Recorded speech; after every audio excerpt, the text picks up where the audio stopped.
Genesis 40. The Cupbearer and the Baker. Sometime later, the cupbearer and the baker of the king of Egypt offended their master, the king of Egypt. Pharaoh was angry with his two officials, the chief cupbearer and the chief baker, and put them in custody in the house of the captain of the guard, in the same prison where Joseph was confined. The captain of the guard assigned them to Joseph, and he attended them. After they had been in custody for some time, each of the two men, the cupbearer and the baker of the king of Egypt, who were being held in prison, had a dream the same night, and each dream had a meaning of its own. When Joseph came to them the next morning, he saw that they were dejected. So he asked Pharaoh's officials who were in custody with him in his master's house, "Why do you look so sad today?" "We both had dreams," they answered, "but there is no one to interpret them." Then Joseph said to them, Do not interpretations belong to God? I thought it's a mistranslation, but anyways. "Tell me your dreams." So the chief cupbearer told Joseph his dream. He said to him, "In my dream I saw a vine in front of me, and on the vine were 3 branches. As soon as it budded, it blossomed, and its clusters ripened into grapes. Pharaoh's cup was in my hand, and I took the grapes, squeezed them into Pharaoh's cup, and put the cup in his hand." "This is what it means," Joseph said to him. "The 3 branches are 3 days. Within 3 days Pharaoh will lift up your head and restore you to your position, and you will put Pharaoh's cup in his hand, just as you used to do when you were his cupbearer. But when all goes well with you, remember me and show me kindness. Mention me to Pharaoh and get me out of this prison. I was forcefully carried off from the land of the Hebrews, and even here I have done nothing to deserve being put in a dungeon." When the chief baker saw that Joseph had given a favorable interpretation, he said to Joseph, "I too had a dream. On my head were 3 baskets of bread. In the top basket were all kinds of baked goods for Pharaoh, but the birds were eating them out of the basket on my head." "This is what it means," Joseph said. "The 3 baskets are 3 days. Within 3 days Pharaoh will lift off your head and impale your body on a pole, and the birds will eat away your flesh." Now the 3rd day was Pharaoh's birthday, and he gave a feast for all his officials. He lifted up the heads of the chief cupbearer and the chief baker in the presence of his officials. He restored the chief cupbearer to his position, so that he once again put the cup into Pharaoh's hand. But he impaled the chief baker, just as Joseph had said to them in his interpretation. The chief cupbearer, however, did not remember Joseph. He forgot him. Genesis 41. Pharaoh's dreams. When 2 full years had passed, Pharaoh had a dream. He was standing by the Nile, when out of the river there came up 7 cows, sleek and fat, and they grazed among the reeds. After them, 7 other cows, ugly and gaunt, came up out of the Nile and stood beside those on the riverbank. And the cows that were ugly and gaunt ate up the 7 sleek, fat cows. Then Pharaoh woke up. He fell asleep again and had a second dream. 7 heads of grain, healthy and good, were growing on a single stalk. After them, 7 other heads of grain sprouted, thin and scorched by the east wind. The thin heads of grain swallowed up the 7 healthy, full heads. And Pharaoh woke up. It had been a dream. In the morning his mind was troubled, so he sent for all the magicians and wise men of Egypt. Pharaoh told them his dreams, but no one could interpret them for him. Then the chief cupbearer said to Pharaoh, "Today I am reminded of my shortcomings. Pharaoh was once angry with his servants, and he imprisoned me and the chief baker in the house of the captain of the guard.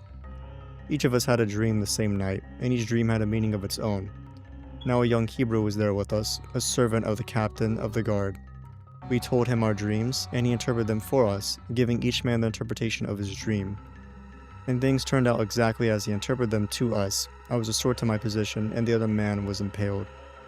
So Pharaoh sent for Joseph, and he was quickly brought from the dungeon. When he had shaved and changed his clothes, he came before Pharaoh. Pharaoh said to Joseph, "I had a dream, and no one can interpret it. But I have heard it said of you, that when you hear a dream, you can interpret it." "I cannot do it," Joseph replied to Pharaoh, "but God will give Pharaoh the answer he desires." Then Pharaoh said to Joseph, "In my dream, I was standing on the bank of the Nile, when out of the river there came up 7 cows, fat and sleek, and they grazed among the reeds. After them, 7 other cows came up, scrawny and very ugly and lean. I had never seen such ugly cows in all the land of Egypt. The lean, ugly cows ate up the 7 fat cows that came up first. But even after they ate them, no one could tell that they had done so. They looked just as ugly as before. Then I woke up. In my dream, I saw 7 heads of grain, full and good, growing on a single stalk. After them, 7 other heads sprouted, withered and thin and scorched by the east wind. The thin heads of grain swallowed up the 7 good heads. I told this to the magicians, but none of them could explain it to me. And Joseph said to Pharaoh, "The dreams of Pharaoh are one and the same. God has revealed to Pharaoh what he is about to do. The 7 good cows are 7 years, and the 7 good heads of grain are 7 years. It is one and the same dream. The 7 lean, ugly cows that came up afterward are 7 years. And so are the 7 worthless heads of grain scorched by the east wind. They are 7 years of famine. It is just as I said to Pharaoh. God has shown Pharaoh what he is about to do. 7 years of great abundance are coming throughout the land of Egypt. The 7 years of famine will follow them. And all the abundance in Egypt will be forgotten, and the famine will ravage the land.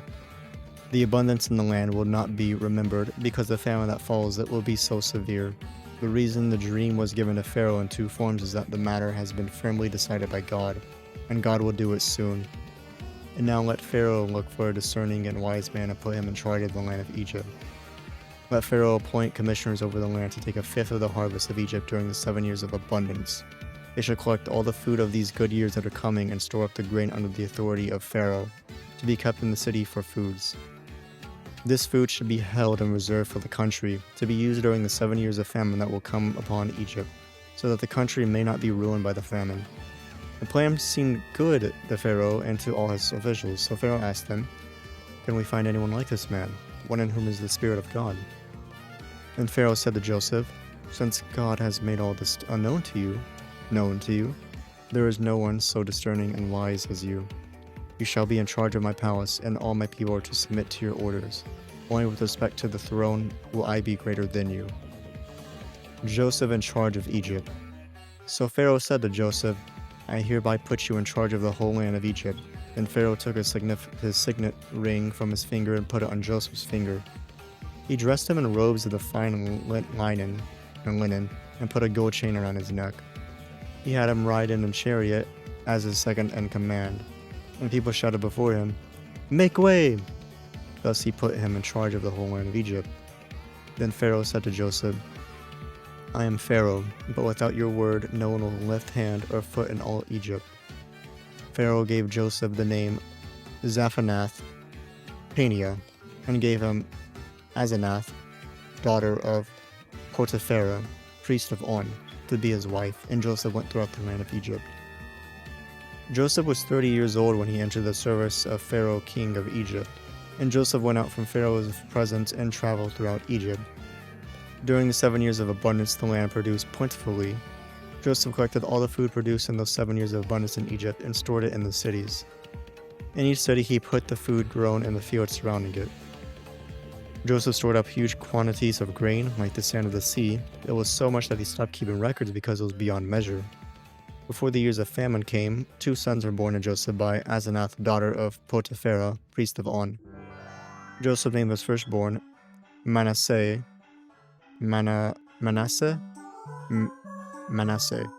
and said, "It is because God has made me forget all my trouble and all my father's household." The second son he named Ephraim, and said, "It is because God has made me fruitful in the land of my suffering." The 7 years of abundance in Egypt came to an end, and the 7 years of famine began.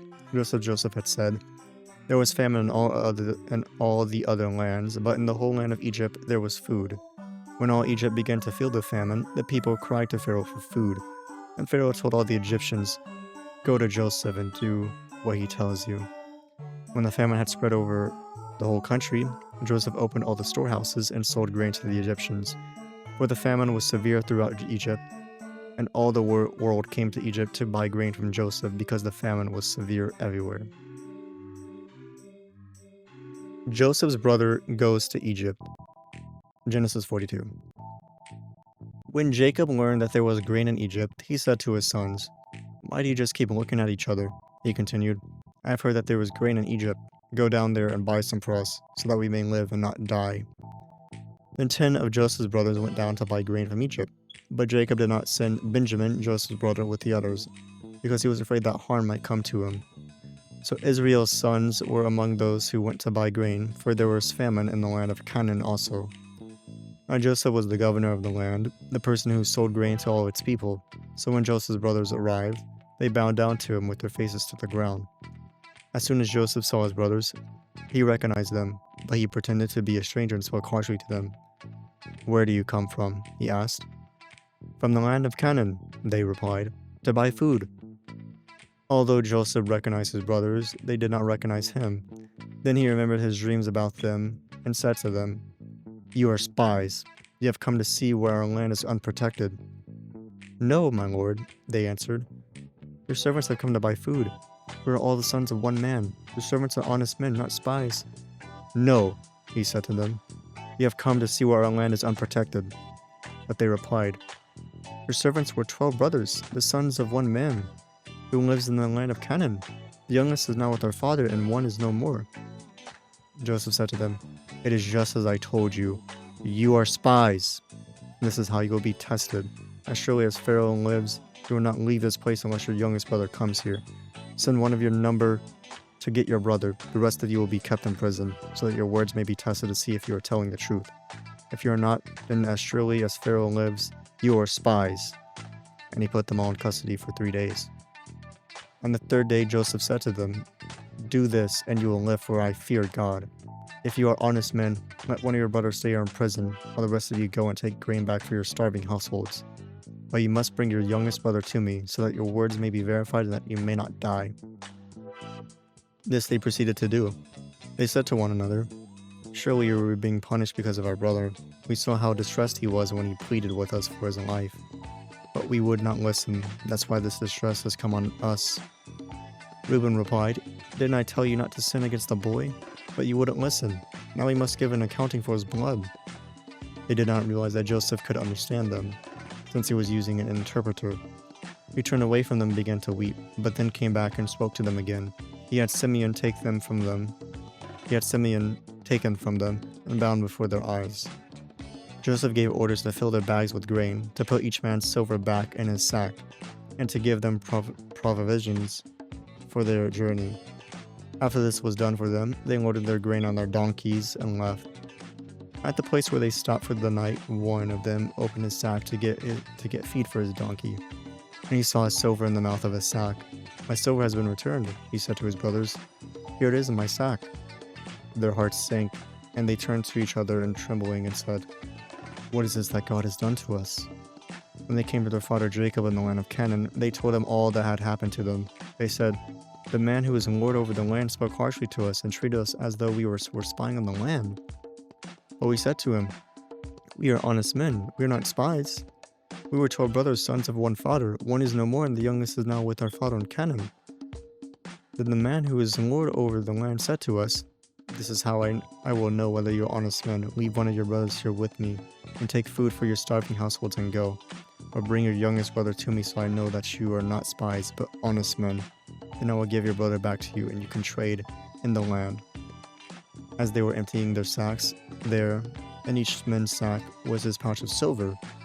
When they and their father saw the money pouches, they were frightened. Their father Jacob said to them, "You have deprived me of my children. Joseph is no more, and Simeon is no more, and I want to take Benjamin? Everything is against me." And Reuben said to his father, "You may put both of my sons to death if I do not bring him back to you. Entrust him to my care, and I will bring him back." But Jacob said, "My son will not go down there with you. His brother is dead, and he is the only one left. If harm comes to him on the journey you are taking, you will bring my gray head down to that grave in the sorrow." Genesis 43, the second journey to Egypt. Now the famine was still severe in the land, so when they had eaten all the grain they had brought from Egypt, their father said to them, "Go back and buy us a little more food." But Judah said to him, "The man warned us solemnly, 'You will not see my face again unless your brother is with you. If you will send our brother along with us, we will go down and buy food for you. But if you will not send him, we will not go down, because the man said to us, 'You will not see my face again unless your brother is with you.'" Israel asked, "Why did you bring this trouble on me by telling the man you had another brother?" They replied, "The man questioned us closely about ourselves and our family. 'Is your father still living?' he asked us. Do you have another brother? We simply answered his questions. How were we to know? He would say, bring your brother down here. Then Judah said to Israel his father, send the boy along with me and we will go at once, so that you and our children may live and not die. I myself will guarantee his safety. You can hold me personally responsible for him. If I do not bring him back to you and set him before you, I will bear the blame before you all my life. As it is, if we had not delayed, we could have gone and returned twice. Then the father of Israel said to them, if it must be, then do this. Put some of the best products of the land in your bags and take them down to the man as a gift. A little balm and a little honey, some spices and myrrh, some pistachio nuts and almonds. Take double the amount of silver with you, for you must return the silver that was put back into the mouths of your sacks. Perhaps it was a mistake. Take your brother also and go back to the man at once. May God Almighty grant you mercy before the man so that he will let your other brother and Benjamin come back with you. As for me, if I am bereaved, I am bereaved. So the man took the gifts and doubled the amount of silver, and Benjamin also. They hurried down to Egypt and presented themselves to Joseph. When Joseph saw Benjamin with them, he said to the steward of his house, take these men to my house, slaughter an animal and prepare a meal. They are to eat with me at noon. The man did as Joseph told him and took the men into Joseph's house. Now the men were frightened when they were taken to his house. They thought, we were brought here because of the silver that was put back into our sacks for the first time. He wanted to attack us and overpower us and seize us as slaves and take our donkeys. So they went up to Joseph's steward and spoke to him at the entrance to the house. We beg your pardon, our lord, they said. We came down here the first time to buy food, but at the place where we stopped for the night we opened our sacks and each of us found his silver, the exact weight, in the mouth of his sack. So we have brought it back with us. We have also brought additional silver with us to buy food. We don't know who put our silver in our sacks. It's all right, he said. Don't be afraid. Your God, the God of your father, has given you treasure in your sacks. I received your silver. Then he brought Simeon out to them. The steward took the men into Joseph's house, gave them water to wash their feet, and provided fodder for their donkeys. They prepared their gifts for Joseph's arrival at noon, because they had heard that they were there to eat, there.